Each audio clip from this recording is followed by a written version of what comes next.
In my experience with this plant, it's always best to underwater than to overwatering because you can recover from underwatering. Correct watering is really important when it comes to alocasia health. They don't like to stand in water, and I always make sure that I empty out the drip tray every time I will water my plant. There's this misconception that alocasias likes to stand in water because I think people confuse them with colocasias, which are the ones that you often see growing in ponds. But alocasias you'll generally find in the wild on the banks of streams and not in the water itself. So yeah, it's always good to know that your plant must not stand in any water. I let my potting soil dry out to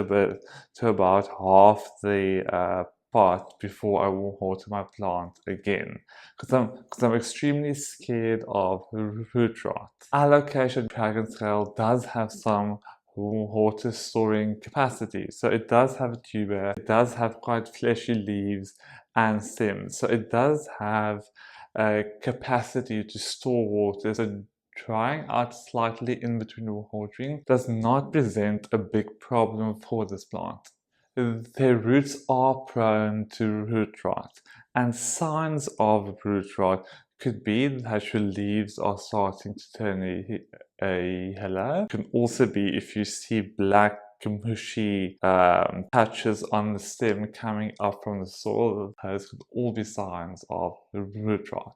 In severe cases of root rot, you might also find that your plant wilts completely because all the roots have died off and now it has no way to bring moisture up to the leaves. In my experience with this plant, it's always best to underwater than to overwatering because you can recover from underwatering. But you can recover from that, where if root rot starts to set in and that goes up to the stem, it might be that your plant is completely lost. So I've always maintained that giving less water is better than giving too much water.